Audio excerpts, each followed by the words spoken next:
and dicks. Basically. Dead dicks and poop. Dead dicks and poop, take one. What's take two? So, what are you up to these days? Besides just kind of picking my nose, which I didn't mean to do just now. It wasn't a booger, I swear to God. It was like, it was a piece of fluff or something. I don't think. I host a show called Web Soup on G4, and I work on Attack of the Show on G4, and I write for Wired magazine every couple months, and I tour and do stand-up.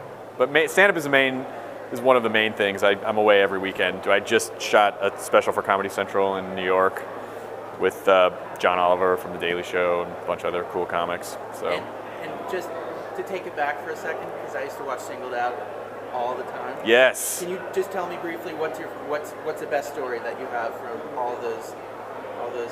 I guess some of them were maniacs. What, the Singled Out stories? There's a few. Let's see. One of the first days we were shooting, Jenny McCarthy stuck her head out her dressing room door and said, "Does anyone have a plunger?" That happened. Then I knew I was going to like her a lot. Some guy, people always tried to rhyme their name with either sexual acts or euphemisms for their dicks on the show. And one guy, it was just a way to try to get the girl to remember them. So one guy said, and this is obviously a made-up name, to just see how bad the writing was in this process that he went through. "My name is Rampon, and I want you to wear me like a tampon." And they were like, "Cut, you can't say that." So that never made it to air.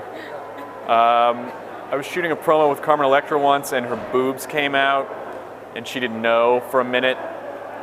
And then I was like, "Cans alert." And she was like, "Yeah, everyone's seen them anyway," and then flopped them back in. So that was an anecdote. Good or bad, I don't know. It's not for me to place value on it. But yeah. Are you friends with Carmen Electra or Jenny McCarthy on Twitter? No, I'm not actually. I don't think I am. Is Jen even on Twitter? I don't know. I don't think she is. She might be, but I don't think she is. Who's the most interesting person on Twitter that you follow? Hodgman is great. Merlin Mann is amazing.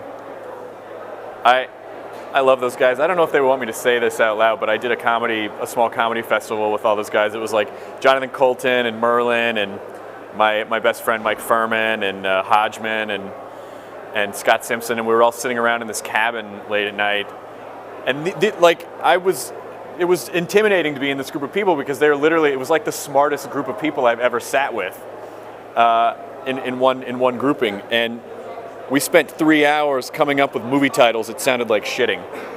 That's what we did for 3 hours. What were the best of those movies?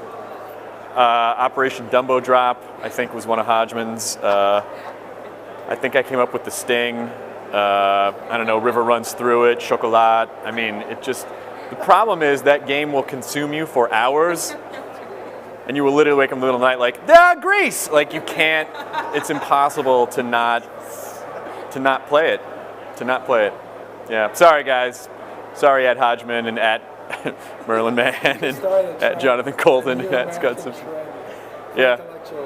Yeah, well, and then it translated onto Web Soup and we started trying to come up with euphemisms for like band names that sounded like nuts.